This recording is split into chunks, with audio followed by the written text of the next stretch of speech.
West Coast. I have no idea. You want to try and get one up on me? I can.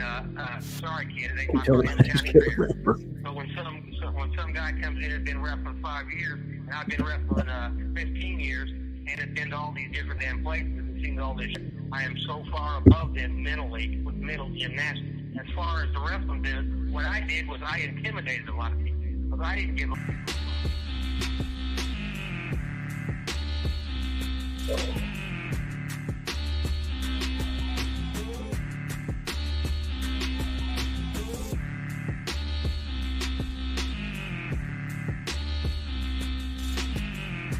We're doing some stretching live on YouTube. Are we on? Oh, Anytime the music's on, we're on. okay. Let's see. I don't know if you figured it out yet, but the music starting is when we start. I know it's been only about 3 years, but when the music starts, that's when we start.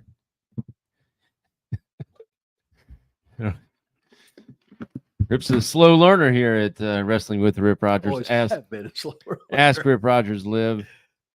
I don't know if anybody will be here today. Last week we said no show. I said no show, and then the hurricane hit. So here we are. Well, you didn't have to go through that stress. Well, I kind of wanted to go. I know that, but if you know a hurricane's going to be, I don't think I'd be wanting to go. Supposed to hook up with Nick Eugene Dinsmore this weekend or this week too, or weekend, whatever, do some filming, but that all got canceled and he's leaving the country for 2 months in October 1st, I think, going to England for the Eugene tour, 2 months. The Eugene tour. Said he's booked every weekend. How about that?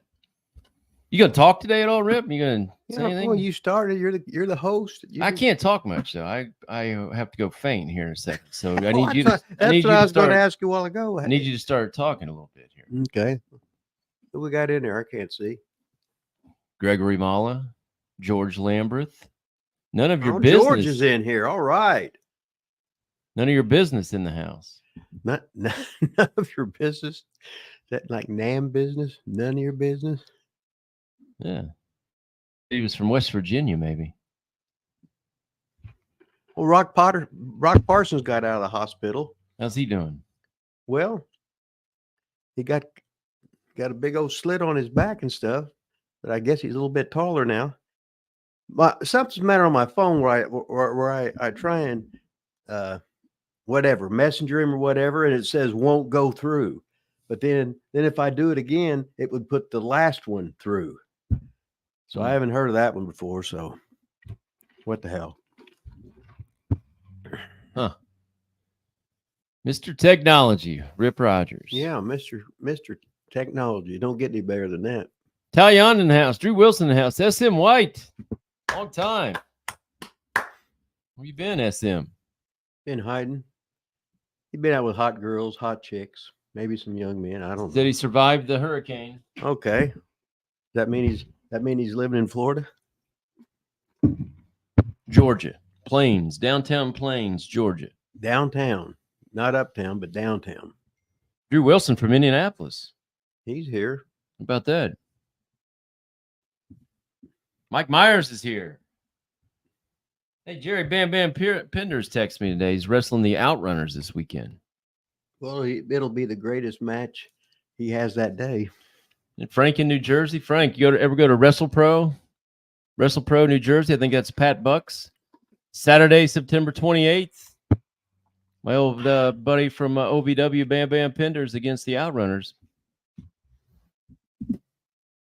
I don't think it gets any better than that. Don't want to miss that. Frank said the Ripper T-shirts get him a lot of coochie, though, at home. Well, my wife likes it. I can understand. He ought to start growing that beard, too, to get it coming out there. Then you have the T-shirt and the beard. Wow. Michael Costello in the house. Longest living members here. That's pretty cool. He better be here. Manny Valverde in the house. Wait, Manuel Valverde in the house. The Weasel is in the house. Tell Rip to talk into the mic this week. Yeah. Good luck with that, man. I am going to put that over. Well, he never do. Why would you start now? You're right.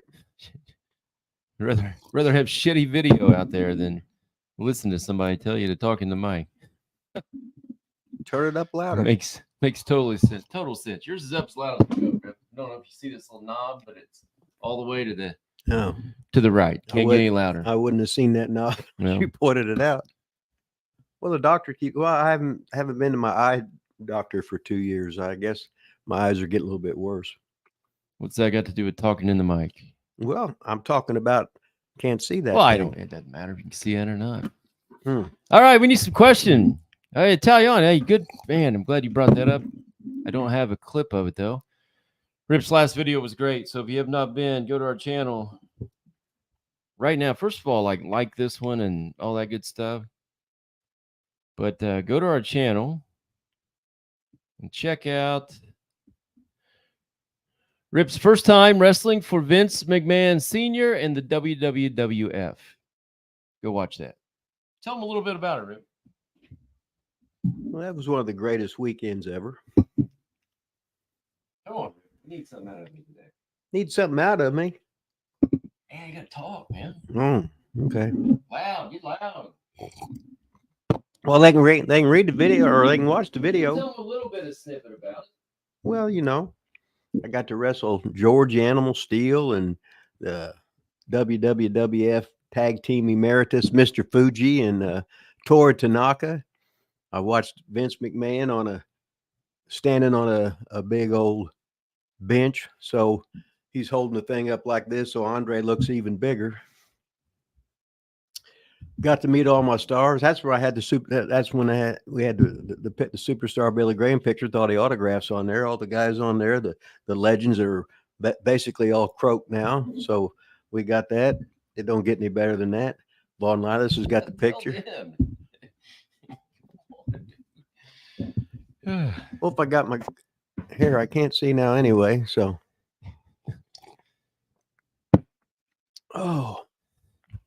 yeah. Who was your most faced opponent throughout the years? I probably wrestled Lanny Poffo 300 times, so that would have been it probably. Looking at that, since I was I was there about 4 years. I might have wrestled him 400 times with singles, tags, 6-mans, etc. But that was always nice to do. I always love it in today's wrestling worlds when the guys talk about their veterans. Yeah, I say, 10 years, 10 matches with guys that ain't worth shit. So, you're old fashioned. You're damn right I'm old fashioned. That's when wrestling was goddamn fucking good. If you haven't seen the thing on Vince McMahon, I haven't seen it either. So I couldn't tell you. All I can tell you is that, damn, he's lived a hell of a life. I'll put it that way. Win, lose, or draw. Damn, Mr. McMahon was over. That's all I can say on that. Have you ever spent time with Moolah? I was on a bunch of shows with Moolah years ago. When you'd work for the territories, you basically had to get your the girls from Moolah. So Moolah would always come in and then brings Leilani Kai or one of the other girls that she could have a good match with. But she has, I always look at it as sort of a sex trade business or whatever, because there's a lot of extravaganza things going on the side. But what the hell, right? Yeah, he actually says anytime with the Fabulous Moolah girls. So that's who you're talking about, I guess. Yeah. Yeah. Lillian Ellison, the Fabulous Moolah. She was a tough old bitch, put it that way. That was my first cuss word. It ain't really a cuss word anyway. So I don't care if you cuss. I just want you to talk. So what the hell, right? Cuss all you want. The Real J.E. in the house. Might be a new listener from Henderson, Kentucky. Welcome. Rob 43301 in the house. Manny Weasel said he was filling in Hoss Tweed at Larison's. Okay. This morning about the talking about him on the podcast. Right. Hoss Tweed was Ed Kerner. And that's who made. That's when Ed worked out there with us when me, Billy Coleman, and Ed Kerner, who was Hoss Tweed, had the HT, and he was and we were all football coaches. I was a football coach at Union City, Indiana. Ed Kerner was a teacher's son, a football coach somewhere, and then George Animal Steele was a lifer football coach. So I got along good with George Steele because he let us dress right with him because we were all football coaches. So that was cool. So that was fun. George Lambert says, "Did you ever bang Darling Dagmar?" No, did George Banger? Who, I don't know her. Well, little Darling Dagmar was the midget wrestler. Hmm. Yeah, so I think George liked the shorter girls because they had the little gimmick hands. So if she went down and gave him the J. Arthur, the wank, then he could huge. So George, you opened a can of worms. So I won't say anything about your illicit affair with Lil Darling Dagmar, where Moolah was always watching anyway. So who's George? Do we know George? Yeah, he's one of we're on a Facebook or whatever the things. I mean, did you wrestle with him? Oh no, he's just a wrestling fan, and he's been for a long. He's like a super fan. He's a good guy. Taliano wants to know: did you ever wrestle Dr. Jerry Graham? No, he was dead by the time I got in. I'm thinking, but he was a gross fat slob. But he knew. Oh yeah, that was the Fabulous Grahams when he was Eddie Graham's tag team partner when they would have the riots and stuff. And the other guy was he had some drinking problems, he had some mental problems, and he had a weight problem. But he could wrestle. But they had the bleach blonde hair, and there wasn't many doing it that time. So the Grahams were what's over at that time. Did Rip ever wrestle in Market Square Arena? Market Square Arena? I don't think so. What's so funny is I'm in Indianapolis and really didn't wrestle. When I worked for Bruiser, we'd wrestle at the Air Conditioned Expo Center. And I remember seeing one match at Market Square Arena. It was Bruiser and Sheik in the cage. That's when they had like 15,800 people there, and they actually had the they sold so many tickets they wouldn't let any more people in. So that was great. And there was Bruiser and the Sheik in a cage match. Must have been combined age 100 and something together, and they couldn't take a bump, and it was a shits, but the people didn't know it. So what the hell, right? I saw WWF there once. Kamala versus Hogan was the main event, I remember. Kamala used to sleep on my floor when I was wrestling in Mississippi. Oh, Jimbo Harris there. He didn't want to have to go home. We had to listen to his old lady, so he just sleep on the couch at me and Izzy Slapowitz with Big Boy Williams and Rick Connors. We had the double apartment thing and everything. So stories of Mississippi from '79, working for George and Gil Calkin. Drew said he saw you in Mid-South wrestling Randy Barber. Randy Barber. He used to come in and work to Atlanta night, and then the guys would come in. There'd be a carload of guys coming in, and they'd do TV for Watts a lot of times. Like the same guys would be on who were working for Ole or Bill Watts when they were in Atlanta, and they would come out to Louisiana and do the same stuff. Mike Jackson, he was in it. He was, yeah. Randy Barber, he probably come with Mike Jackson because Mike would go he would go to Tampa. He'd work for Fuller in Pensacola TVs, and he'd do the Atlanta TV and go out to Watts and do TV too. Mike Jackson was a hustler. He's still a hustler, and he's still wrestling. Still doing the same stuff. He still looks the same too. Probably looks better. Pictures I saw. Well, he was shredded.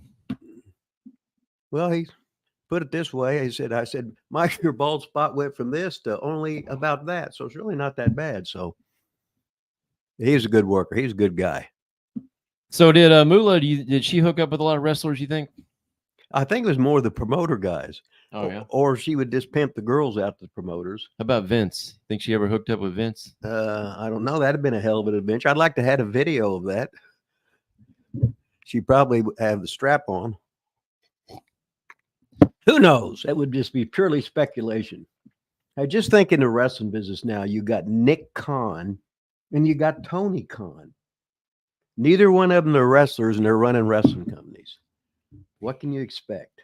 Shit, they all let me be president. Oh no, we got that the girl that it's always a different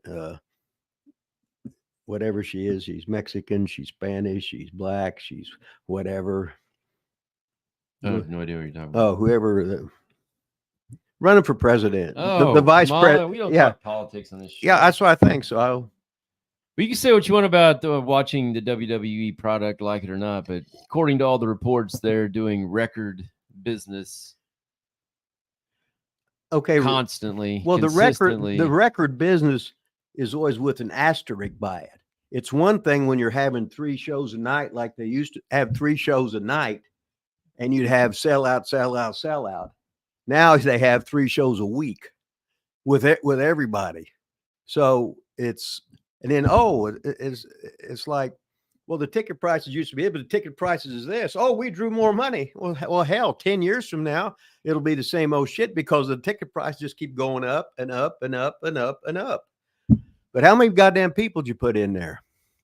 But WWE program is a hell of a lot better than the other one. Put it that way. But I got sentimental favorites on the other side. So what the hell, right? George Jetson from outer space. Any stories on the Freebirds and Jimmy Garvin? Freebirds. I met the Freebirds. Well, I met Michael and Bam Bam Gordy when I was working for Nashville, and Nick Goulas, and hell, Terry started when he was like 13. He was Terry Mecca, and then Michael Hayes, he started when he was 17. Michael was always flamboyant as shit. He was just a horrible fucking wrestler, but he knew how to drew money. That's why Watts was smart enough to get Buddy Roberts, and they started the threesome with the Freebirds thing because Buddy Roberts was such a great ring general, and Terry Bam Bam Gordy was just such a great heel. And then Mike could sit on the turnbuckle and he could moonwalk and he could bounce his titties and tell the fans to shut up. But Michael Hayes, if he was a babyface, you loved him. And if he was a heel, you hated that son of a bitch. He was really good. Heard Cornette say Buddy Roberts, they also got him so they had somebody that could lose. Oh, yeah, because if you don't want to beat Terry because he's the biggest guy. If you beat Mike, he'd lose any heat he had. So Buddy was the fall guy all the time. Let's see where we at. Frank said he's in green. Just want to say this podcast is a gift from above. Having a legend like Rip share stories with us, marks of old school great wrestling. How about that, Rip? That's pretty nice. Well, Frank, when it's Frank's pickle barrel ass, and he's a regular. He's always on here. He don't miss a show, I don't think. He's over with me. Will always be. If I croak first, we'll have to put up a memorial thing, and we'll put Frank Pickle Barrel's ass on TV with a thing in back of us or something like that. But Frank Pickle Barrel's ass, he's over. Just put it that way. Let's see. Coming intrigued with Buddy Rose. I think he means in my later years. Any good Buddy Rose stories? I know you've talked a lot about Buddy Rose, but Buddy Rose was just fucking great. It's like when you sent me that tape today, I saw that match with me and Buddy against Ron Starr and Adrian. I went looking at you again, and Adrian Adonis, and Adonis was such a prick, and he was a bully. And Ron Starr, what's funny with Ron Starr is, well, that's Bobby Eugene Nutt. He was a real Vietnam vet, and he'd worked main events. He was a great worker. And it was like, and we'd always start laughing because it'd be like in Portland. We was in Portland together. We was in Southeastern, which is Pensacola. We was working for Ole together. The Maritimes together. And then when he come into Puerto Rico as a rib, I went out with Strangler Steve DeSalvo and picked him up at the airport. He says, "God damn, no matter where I come, you're here." So I knew he'd he'd like that. But Ron Starr, he was really great. Adrian was just an asshole. but he was a upstate New York guy, or he was a New York City guy. So I guess you had to be an asshole to survive in that. Adrian was a tough guy, but he'd just eat me up and treat me like shit in the goddamn ring. What it was I was so green. He's basically about a year older than me or whatever, but he was really trained by this old timer named Fred Atkins. So he was taught all the tricks of the fucking trade. And then Roddy Piper was basically my age, but he broke in. He was like 17 years old. So these guys had all this experience, had worked territories and stuff like that. And basically, I'm looking at that, and when you sent me that match, I looked at it, I said, I was horrible. I was just greener than shit. But the problem about it, the thing about it is everybody has to start out green and have matches and matches and matches and matches, and you eventually get better. So, but I was like a rookie in the major leagues. I wasn't worth a shit, but I got a whole lot better working with those guys, and that's the main thing. So what Ripper's referring to is a video I sent today from Rich Patterson. So Rich Patterson, I believe, bought or was gifted basically the library from Portland from Buddy Rose himself, the way I understand it. I could be wrong on that, but that's the way I took it. So he's got a bunch of the videos. So he sent them to me on a like a thumb drive, flash drive. So I'm trying to get some of them downloaded. Sent one to Rip today, but it's Portland Wrestling Video at yahoo.com, and we'll be plugging Rich on here as we get some of those videos uploaded and talk about them. But I got that one with you and Piper on there too. That's already kind of on YouTube, but I think this is going to be a better version of it. I think. Okay. Well, it probably will be. I hope it is. We got more shit to talk about. But Portland, that was the first time where I was on my own away from home. So it's like when I was picked up at the airport by Kenny Poor, the fan that had the one leg, stayed at his house a couple of days and took me to the legendary Bomber where all the boys stayed. Then I bought me a $300 car across the street so I could get me to Sam LaPrenzi's gym to train every day. Then I took my $300 car on one trip, and we had a flat tire. Imagine that. On the one trip. But when I left, I sold it to the janitor at the Bomber for $300. So all the time I was there, I drove a car around for basically free. So Buddy Rose would have the hot cars with the $12,000 stereo in it, and this was how many years? This was 40 some years ago, and in the Playboy, he'd go through the money. And you was talking about Rich Patterson and having Buddy's library. When I walked into Buddy's house, I like shit my pants because he had a huge, big screen TV that they didn't have then, and he had all of his tapes on whatever it was, 3/4. No. I think it was a 1/2-inch tape or whatever. And then he had the VCR. So when I got back from Portland, I had to get me a VCR to have all my matches and everything because the Playboy knew how to do it. And it's like when we was in Portland, Adrian Adonis would have been a much better heel, and Ron Starr would have been a much better heel. But Don Owens kept all that heat on Buddy. No matter what, Buddy was going to be his main guy, and Buddy was there for, I think, 9 years. And then when they turned him babyface, holy shit, was he on fire. But he couldn't take that. He had to be booed again because Buddy Rose loved being the Playboy. So, Buddy went from dropping out of high school to hauling the ring for the AWA for Vern Gagne, to starting out in Dallas as Paul Perchman. Then he got the break of his career in Portland, and then he used to live with two girls. Tammy was one of them, and I can't think of the other one's name, but he married Tammy. So when I'd stay at Buddy's house, it'd be me, Tammy, and Buddy. So Buddy Rose lived a hell of a life. He was over with me. So if I thought we were having the show today, maybe I would have had this uploaded, but he also sent a picture of the Bomber. That's the Bomber. That's right. The Bomber. And then I don't know what the one down there is. Is that the restaurant or whatever? I don't know. I don't know what that is. I don't know, but send me a picture of the Bomber, which I put on our Portland video. If you've not watched our Portland video, go watch it. Now, when you see that, what it is, it's a big gas station, but it's got probably about 20 units of cabin-like apartments around it. And it was like a U thing. You go all the way around and stuff, but it had that World War II plane sitting there by the gas pumps. I go, what the hell? Well, that's why it's called the bomber. So the airplane was a B-17 called the Lucky Lady. After being there for about 70 years, it was taken down in 2014 for restoration, but has never returned. The bomber restaurant closed in 2020. The memory's there. Man. So he said the right-hand side of the second picture is where all the rooms Okay. were where the wrestler stayed in Portland. Uh-huh. I don't think those are operational anymore. Let's see, when I was there, they had Iceman King Parsons stayed there, Salvatore Bellomo stayed there, Johnny Mantell stayed there, I stayed there. Then Buddy was coming by every night, and all the boys would come by because after every show in Portland, let's just say there'd be 100 women there just looking for action, baby. So we supplied it for them. It didn't last very long, but what the hell, right?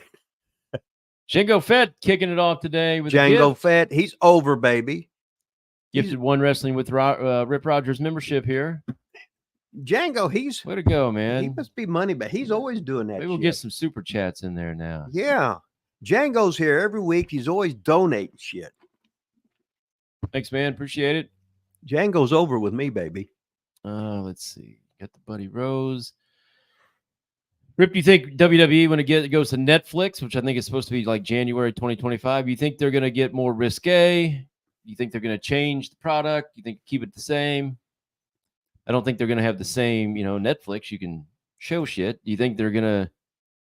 I imagine. Surely they'll still kind of go to kids, won't they? A little bit? Maybe not. I don't know. I don't know. Their business team would know what's best for them. So you can have higher numbers and make less money, or you can, or vice versa. I don't know how Netflix works. Like the numbers wise, like I don't know. I have no idea how that works.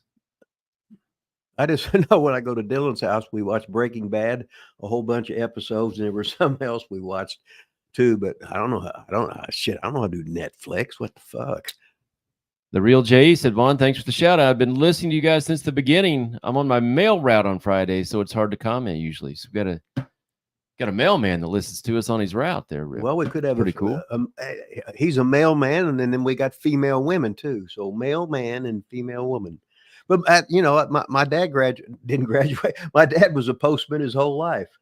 So he started out as a substitute mail carrier, and then by the time he retired, he was the highest there that you could go in Seymour, unless you were a political appointee or something like that. Said Sheik threw Moolah out of the car because she hated grass. Any recollection to that story? Are you talking about the Iron Sheik or the real Sheik? I think Iron Sheik. Huh. I can just see. Oh, Sheik. A Sheik talking. Moolah. Old jabroni. I smoke weed. I smoke grass. If you don't like it, fuck off and die. I can just hear the Sheik. Sheik was a hell of a gimmick. Ripley, baby, should I wear long tights to show upper body strength, or should I show quads from excessive amount of squats? Huge, ripped, and stride. Sheik wearing both. Oh, decisions as a Sheik. When you were talking the potential president a little bit ago, Mike Meyer said Kamala. I think she's Ugandan. I think she's related to Jimbo Harris. Yeah, she's Ugandan. So she's Kamala Harris, and he's Jimbo Harris, and they're both Kamala. So, that's an interesting question. Yeah. Let's see. Freebirds in WWF look phony, but they look good in Mid-South. Well, let's just say the Freebirds weren't WWE style, but Michael Hayes is still working there.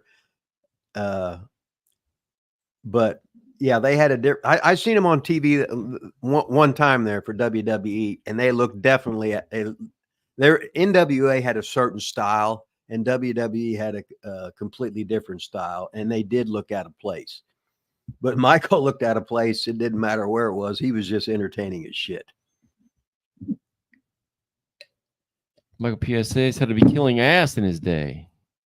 Does he mean male or female? I don't know. He could probably go either way. What the hell? At least he would act like he could. Put it that way. Shane Parks in the house in green. Morning, guys. Morning, Shane. What is Rip's opinion of Jerry Lawler? We don't talk Lawler a whole lot on this show. Oh, wait. Hold on. Interrupt. Shane Parks also sent a $2 super sticker. Well, don't get any better than that. Thank you, Shane. $2. All right, man. Not only does he send super stickers, he's in green. The super sticker, baby. Double dipping. Thanks, Shane. Appreciate it. Every little penny helps. Jerry Lawler, Rip. Oh, he was talking about Jerry Lawler. Well, we're just getting to it.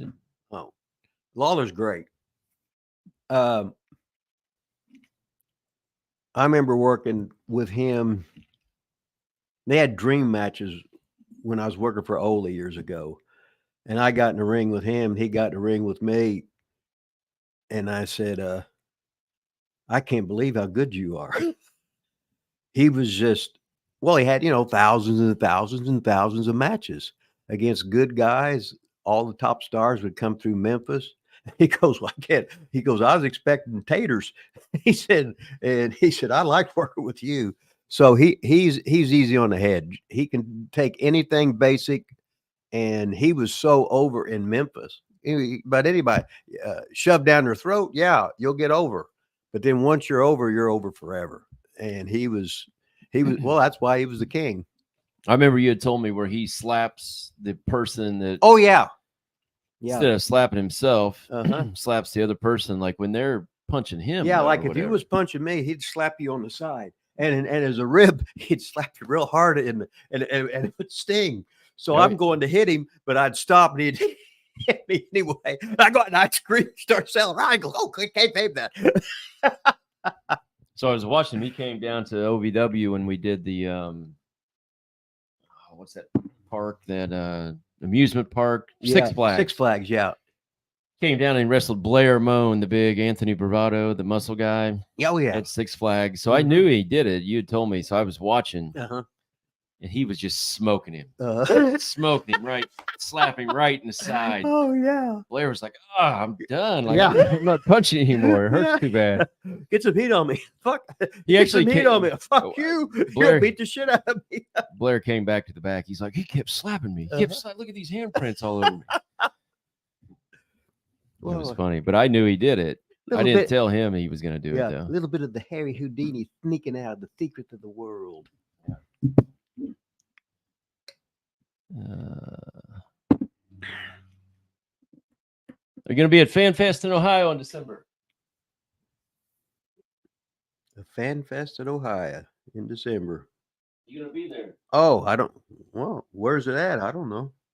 Is it the chili coffee one? It's about time for it, isn't it? I don't know. I think they have 2 a year, and they have it so much it don't mean that much. None of your business said I sent Rip a friend request on Facebook a while back. He didn't accept it. What? Damn it, Rip. Okay, and? What a bastard. Well, I really don't accept. I don't know who's whatever or this or that. If I do anything, sometimes I'll push something and accidentally push something, and something in my phone's all messed up or nothing. But I don't go around saying, "Oh, well, you accept somebody to be a friend," unless you're some hot girl that's sending me a bunch of semi-nudies or something like that. Then that's different. Bastard. George, or not George. None of your business. Are you a hot female? If you are, tell us your name, and yeah, Rip will accept you. As but a friend. But you gotta send it to. Hey, I want to do this blah blah blah. Okay, but if not, I don't pay attention to that shit. Hell, I'm shadow banned with stuff, so Bobby Lopez super sticker. The 140, baby. Drew Wilson with the super sticker. All right, we're on fire. We're sort of lukewarm. What the hell? We're lukewarm. Yeah. Thanks, boys. Appreciate it. Hell yeah. I can go out and eat one day. Everything helps here. That's something I was getting ready to read. You think Buddy Landelle could have been bigger than he was? Well, he never got very big. Buddy was good. I loved Buddy Landelle. He was funnier than shit. Got to remember, he used to live with me and Randy when we was in Lexington. For a while, we was going to get this building and fix it up right downtown and have wrestling every week there. Me and Randy was living there for a while, but then we had to do about $50,000, and that was like 1980 to upgrade the electricity or whatever, the electrical shit. And Miser said, "Nah, we ain't gonna spend that kind of stuff." So it was me, Randy, and Buddy Landelle, and then Debbie Combs and Donna Day would stay over when they was booked in with us. I remember one night, all of a sudden you're here walking through the night, you hear Donna Day going, "Buddy, Buddy, where are you hiding?" He goes, "Oh hell, I don't want to be with that bitch." Buddy was funnier and shit. He was a good guy. Dave Channel said Rip is the OG yellow boot wearer, not that fraud Terry Hogan. Well, I had the dark blue. They looked like the black boots, and I had the yellow boots, and then I got the pink boots. So you just get boots, whatever.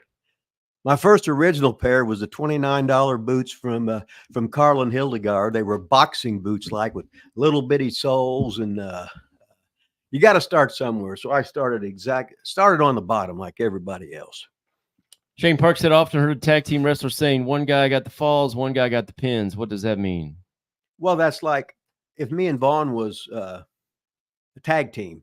He's the bigger guy, so he would be taking the pins, and he with his big finisher, unless he would give the big finisher, but then he would tag me, and I could come in and cover him. But and then I'm the smaller guy, so I always want to lose. You don't want to beat the big guy. Basically means one guy always wins, one guy always loses. Yeah, and I'll lose it. It ain't real. So what we were talking earlier with the Freebirds, I don't think you were on here yet, Shane. One of the reasons they added Buddy Roberts, supposedly, I mean, one of the reasons, one, because he was a better worker probably than Michael Hayes, but another reason was to give them someone to get beat. Yeah, because you couldn't beat Michael because that'd take away from his heat. And Mike could talk them people into the building, which is a real big thing. It's like some guy was talking about the thing on my phone about the Memphis territory. And he was talking about how good Bobby Eaton was. I said, well, Bobby was good, but he couldn't talk people into the building. You couldn't hate him. So, well, yeah, I was looking over, what the fuck, right? I get confused. Well, I get confused. Jesus Christ. I've only been doing this for a little while. I forget stuff, you know. Let's see here. Portland Wrestling, where was the action? Even the spot shows were going good. Dave Channel says, Rip, can you talk about your time at Atlantic Grand Prix? We never did we? No, I didn't. We never did a video on Atlantic Grand Prix, did we? Yeah, I'm going to do it because it's going to be a real long, because I was there 4 times. I was in 78, 88, 90, and 1997. So the last time I was there in 1997, it was me and Bad News Brown. He would be with me in the car. And then Scott D'Amore was there, and he was driving around Edge and Christian. So this was when they were just starting out. They'd been trained by the sensational and intelligent Mass Thunderbolt from Toronto, and he was a mainstay in the Maritimes for years. And he was Ron Hutchison working under the hood, and he's the guy that trained Trish Stratus and a bunch of WWE girls. But he was like legally blind, so when he'd have the mask on, he'd have his glasses on over the top of them. I remember we was pulling in to one of the regular Maritimes town, and he ran into the wall. Oh, I guess I should have braked a little earlier. I thought he was revving me. He just ran into the wall, right? Huh? But he wasn't kidding. The sensational and intelligent Mass Thunderbolt, trainer of champions. Did you ever work high schools for Vince Sr. in Massachusetts? No, the only time I worked for Vince Sr. was the one I put the video out on last week. Yeah, go watch that video. Rip working for Vince Sr. Just put it out a couple of days ago, I think. 2 days ago. 2 days ago. What are your thoughts on Thunderbolt Patterson? Okay, I remember Thunderbolt Patterson coming in to work ICW, and then Thunderbolt was a great draw especially if he was working down south. That's who Dusty Rhodes copied in his interviews. And Thunderbolt would do the boop, boop, boop, boop, boop, boop, this and that, and he was funnier than hell. I remember one night we was coming in somewhere, and there he was doing his praying with his Bible, but he was reading it and it was upside down. I said, Bolt, you're reading it upside down. He just smiled and turned her back around and said, oh, thank you. He was just working 100% of the time. He was a total rib. He was a good guy, but he drew a lot of money, and he was the god down south of drawing money. Dave Channel said I'm over. How about that, Rip? You are over. You can't help it. He's Over. so over. Put it that way. But then Thunderbolt worked for Ole too when we was working in Atlanta, and Ole was tagging with him. So He was pretty short, wasn't he? no, you know what's so funny is when I'm wrestling, I don't really get into a guy's height. Yeah, it's because you're short. No, because some guys, Ronnie Garvin was 5'7". Oh, I know. But what I'm saying is his presence was that like he was 6'2", 240 pounds. That's why he was rugged Ronnie Garvin. He'd beat the shit out of you and stretch you and just hold you down. You couldn't do nothing. And you had to, if you got heat on him, you had to earn that son of a bitch. You had to have some ammunition because he would just register and register and register. I said, go down, fucking motherfucker. And he'd finally take a timber bump, but that'd be about it. Remember in OVW, Joey Matthews, Joey Mercury, he always was the same way. And Joey he always worked that way, like he was a giant, which, whatever. He was good. He was real good. I tried to get him on the show once. He just said thanks, but no thanks.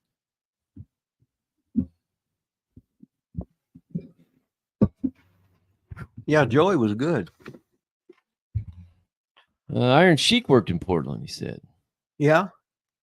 Cosgrove Vasiri. You ever run into Bull Ramos? He had Bull Ramos. He had left Portland. Bull had, but he worked out there for a long time.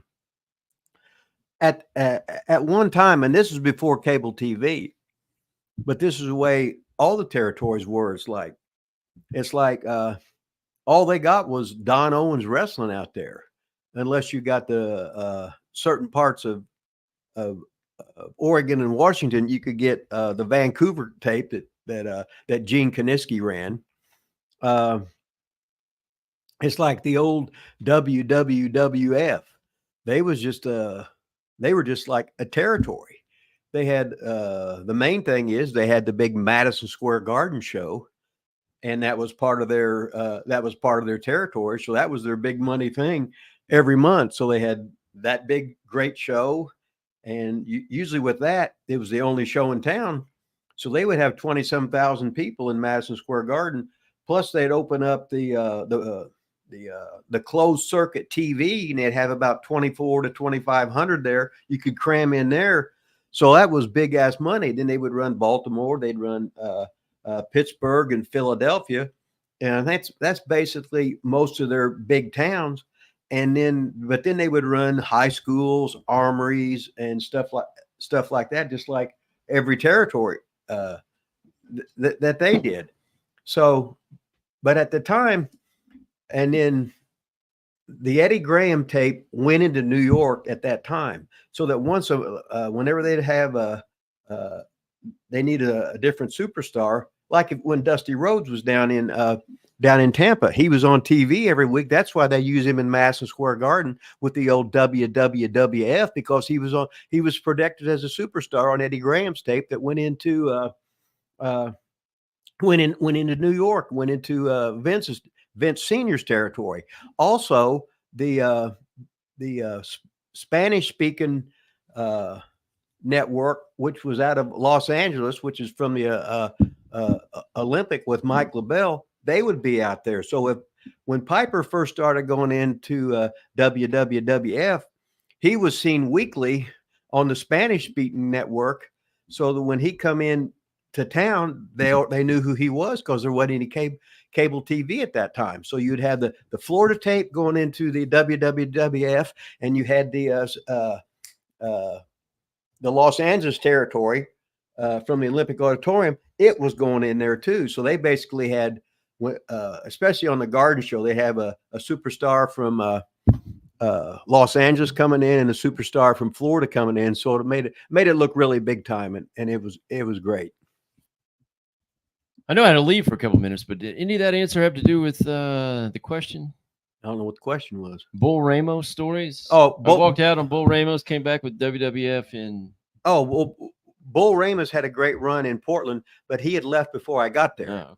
So I didn't really want to talk about Bull Ramos stuff when I wasn't there to actually see it. Gotcha. I didn't want to give a wrestler story that made up shit and blah blah blah Yeah, blah yeah. blah. I guess I could. It's more Could've just entertaining. I mean, But no, I didn't. He was any gone. Ali Hassan? Is that Ali Hassan? Well, that's Chic. What did he say? Any stories on him? On who? I thought that. Who am I thinking of? Casey. Who was the Casey guy? Ali. Oh, Adnan LKC. Yeah. Oh, that's who's that then? oh, Ali Hassan. I don't know who that is. Ali Hassan. I wonder if that was Jack Kruger. I don't know. What about Paul Christie? Was he a good trainer? Was he a trainer? I don't know if he was a trainer. He probably broke some guys in. But I loved Paul Christie as a kid. he until was, turned bad, and then I. Oh, God, yeah, I couldn't remember- believe he turned bad. yeah, I remember he was there Then when he short armed Spike Huber, then turned right? his back on Oh Spike. yeah, it was great. I was watching. Oh that yeah, night. I was there at the show that night. I Were you remember. really? I couldn't believe he did that. Then he used to always do the kiss. Well, this was before that. So Well, yeah, when he turned heel, he did the kiss. I He know didn't what do it I'm as- saying is you got to evolve slow. You don't just go one thing and then the next. It took a while for him to get the kiss out. Yeah, Yeah. I get that. I'm just telling you, he did it. I didn't say he did it like that night. Now, Spike Huber, I got in the ring with him and worked a bunch of Indianapolis shows or around Indianapolis shows, and we go 30 minutes every night. He was great, which I was, and he was on. He was so big and muscular, but he was great. That's all there is to it. I don't know who trained him. Jack Cougar, he said, was Yeah, that's the guy I was talking about. Yeah, that was, well, me and Jack Kruger, we went to the Maritimes Kruger. together the first time. First time I went to the Maritimes in 1978. He was he was the bounty hunter number or whatever it was. And then he was Jack Kruger, then he was Jack Cougar, and then whatever, and then he was the Ali Hassan or whatever like that. He was always smoking dope, had a hell of a beard on him too. And he was learning to talk that shit, and he would tell stories. They was out there. They weren't truth, but what the hell, made the trip go faster. Any stories on Rocky? Excuse me, Rocky Johnson. Rocky was a character. Rocky was married to Peter Maivia's daughter, so Rocky come in to wrestle royalty. So that's the Rock's dad, and then the Rock's grandpa was Peter Maivia. So I remember when we were in, I was at OVW, and WWE actually sent Rocky down to help train. But Rock was, well, let's just say he was purchasing steroids and was obsessive flirting with the young ladies, whatever. But when you're around Rocky, you knew anything that would come out of his mouth wasn't going to be the truth, but it was great stories. And he was jacked to the gills. And we went to, it wasn't Market Square. What's the new building where the Pacers play at? But it's not new anymore. But Conseco? yeah, or whatever the new building is where the Pacers play. WWE had a show down there, and then Rocky wanted to go, so me and him went there, and that's when Dwayne Johnson wanted my autograph, and I wouldn't give it to him, so I thought he was just fucking with me. He said, "No, I was in Tampa going to high school when you was in Tampa," and I said, "Oh," but I just blew it off. What the hell, right? Yeah, we did a video on it. It's in our library, in our catalog somewhere. Okay. Rip telling the Rock to F off. I think Yeah. is the actual title. Yeah, I think it was. Somebody else did an interview with us. I can't remember back in the day. And they said that when Rocky was in OVW, he asked him where to get steroids at. That's When he was, as Randy was a savage would say, cannot deny it. Let's just say Rocky was a hell of a character. that's in our channel somewhere too. Rip, ever meet Jack Tunney?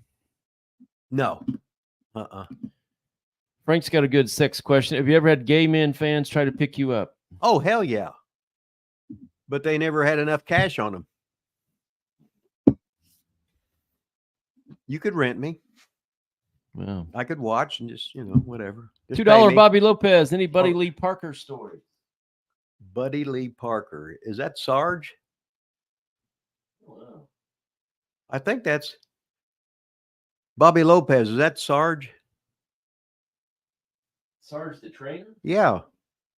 I can't think of the name Buddy Lee Parker. What was Fuller's name when he was? Well, it wasn't Buddy Lee, I don't think. It was just when Robert Fuller was whatever it was. I didn't think it was Buddy Lee Parker.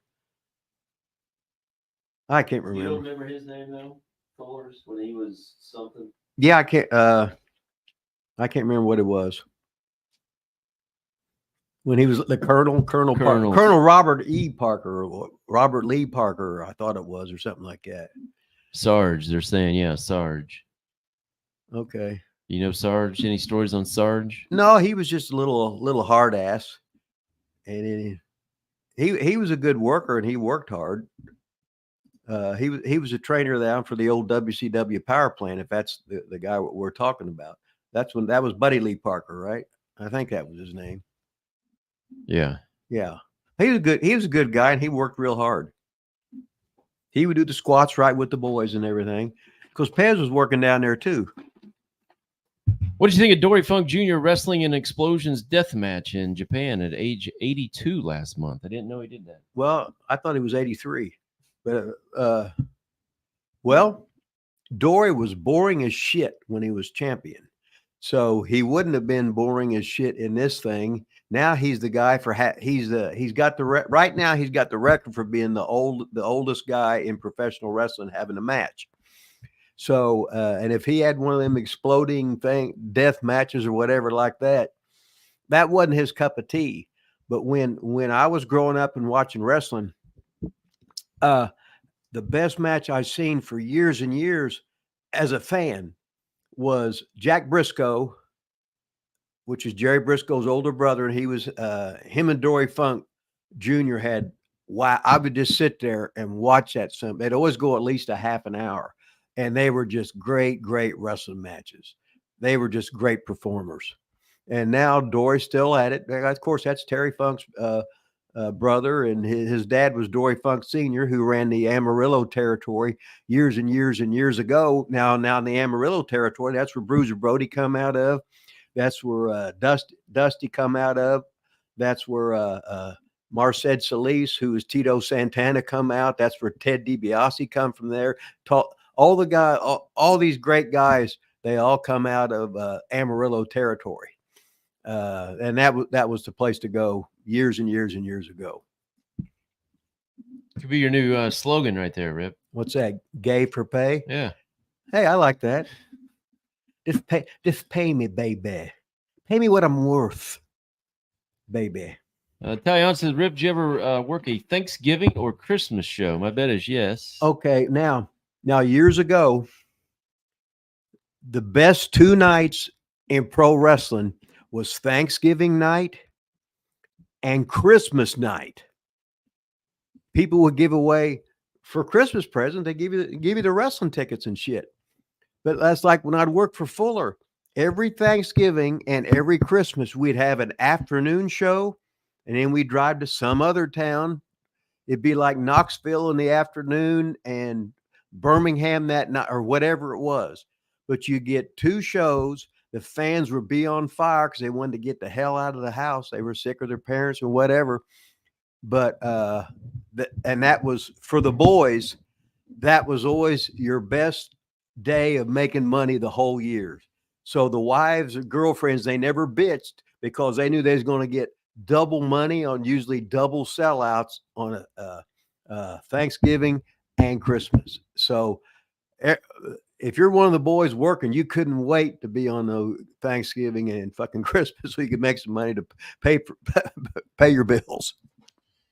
Frank said he would pay by the inch, Rip.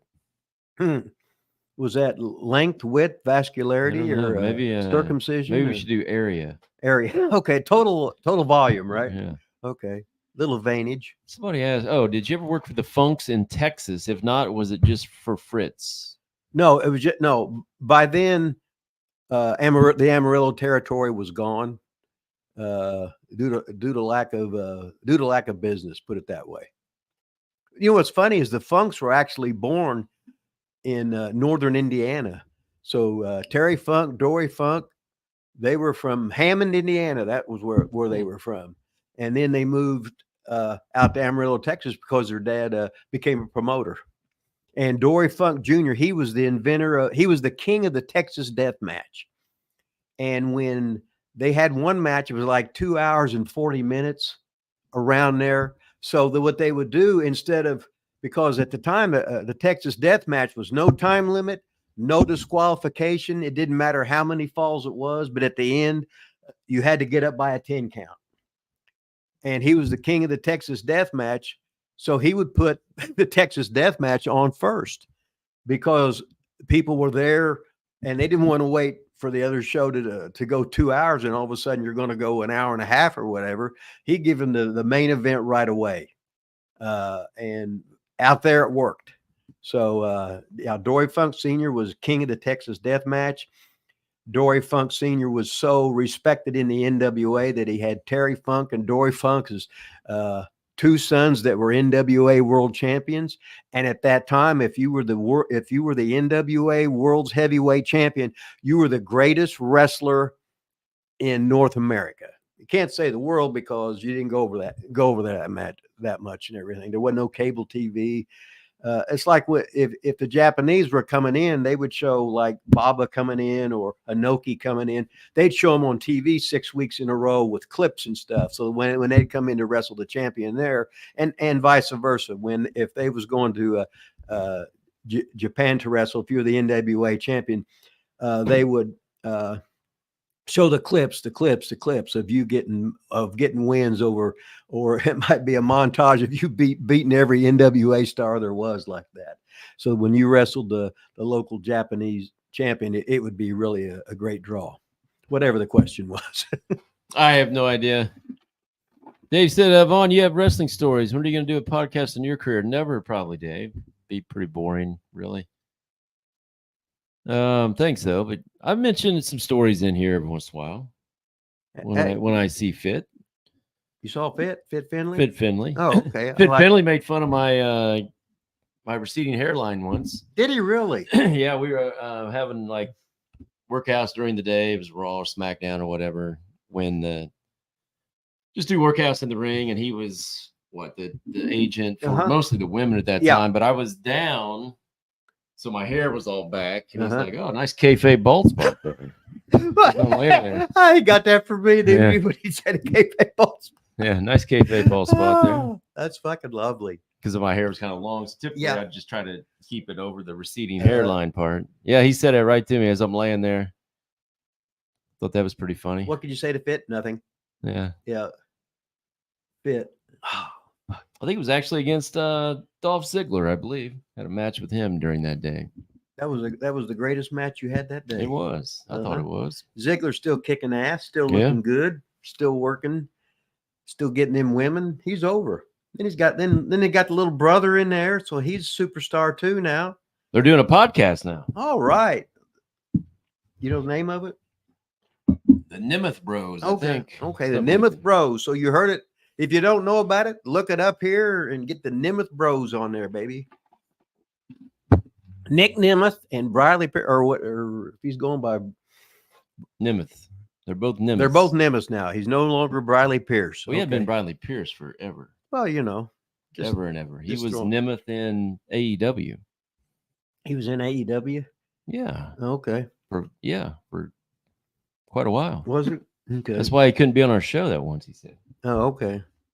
Probably Tony wants a cut of everything. Jay said, you see the Outrunners in the 10-man tag. I think I sent you that. I didn't watch the match, but I saw the big comeback with, I think it was that match. I think it was too. Turbo was. That's when everybody laid down for an hour and a half. No, I don't think. Or when he was at This the was slam. Scoop I was Slam. gonna say he had to do the slam thing, and they was getting heavier and heavier. And Yeah, that was it. Oh And the my last one, he God! was like, Oh yeah! I said, them motherfuckers. awesome. I said, oh, my shoulder. They'd say scoop slam. I say, no, fuck you. Oh, I'm sure he called that. Be my guess. Would you rather do scoop slams or jump off the building? I'd rather do scoop slams. No, I just rather punch him and just fucking Yeah. just feet on the punch, baby.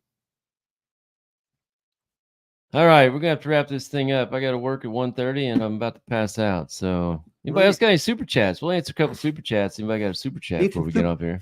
Super chat, baby. Going once, going twice. Once, twice. Put a match on YouTube on. All my matches are so shitty of quality. I've got a couple decent ones, but the quality's horrible. I've got some I'll put on. I think I've added a couple.